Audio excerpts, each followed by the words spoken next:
सिक्किम विधानसभा चुनाव में सिक्किम क्रांतिकारी मोर्चा ने जबरदस्त जीत हासिल की है और इस जीत के बाद से एक नाम देश भर में बहुत ज़्यादा चर्चा में आ गया है। वो नाम है मुख्यमंत्री प्रेम सिंह तमांग का। तमांग ने सिक्किम के मुख्यमंत्री रहे पवन कुमार चामलिंग के खिलाफ विद्रोह से लेकर साल 2013 में अपनी खुद की पार्टी सिक्किम क्रांतिकारी मोर्चा बनाने तक एक लंबा सियासी सफर तय किया है। 2024 में हिमालय राज्य की 32 विधानसभा सीटों में से 31 सीटें जीतकर इतिहास रच दिया। इससे पहले केवल 2 बार यानी 1989 और 2009 में राजनीतिक दलों सिक्किम संग्राम परिषद और एसडीएफ ने ऐसी भारी जीत दर्ज की थी।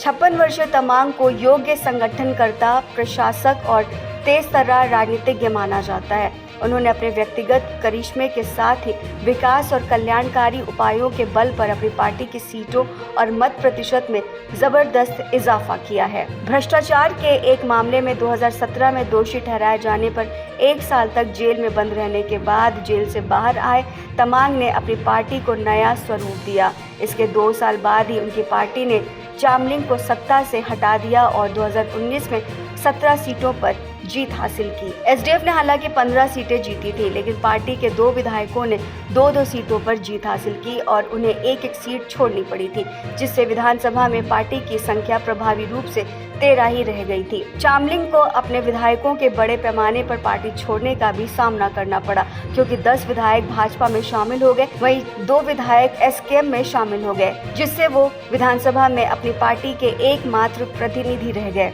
दूसरी तरफ तमांग ने अपनी शक्ति और मजबूत करने तथा अपनी पार्टी के आधार और समर्थन का विस्तार करने के लिए महिलाओं और कमजोर वर्गों पर लक्षित कल्याणकारी योजनाओं पर ध्यान केंद्रित किया और भाजपा के साथ गठबंधन करके केंद्र से उदार वित्त पोषण के साथ विकास कार्यों को लागू कर दिया। सीट बंटवारे के मुद्दे पर हालांकि 2024 के विधानसभा चुनावों से पहले गठबंधन टूट गया। कालू सिंह तमांग और धनमाया तमांग के घर 5 फरवरी 1968 को जन्मे प्रेम ने पड़ोसी राज्य पश्चिम बंगाल के दार्जिलिंग के एक कॉलेज से स्नातक की उपाधि प्राप्त की थी। 1990 में एक सरकारी स्कूल में वो शिक्षक थे। उन्होंने 3 साल बाद ही अपनी नौकरी छोड़ दी और 1994 में एसडीएफ की सह स्थापना की, जिसके साथ वो लगभग 20 सालों तक जुड़े रहे। इस बीच 2013 में अपनी पार्टी के गठन से पहले 15 सालों तक वो मंत्री रहे। चामलिंग से मतभेद के बाद तमांग ने सिक्किम की राजनीति में अकेले बढ़ने का फैसला किया और उन्हें अपने पूर्व राजनीतिक गुरु के क्रोध का भी सामना करना पड़ा।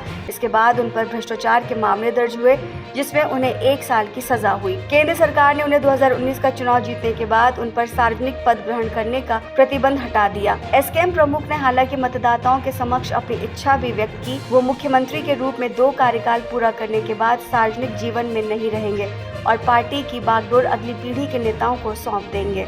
ये पराजय चामलिंग के 4 दशक लंबे सार्वजनिक जीवन का अंत हो सकती है। चामलिंग ने अपने राजनीतिक करियर में 5 बार मुख्यमंत्री के रूप में काम किया और अब तमांग इसकी बागडोर संभालेंगे।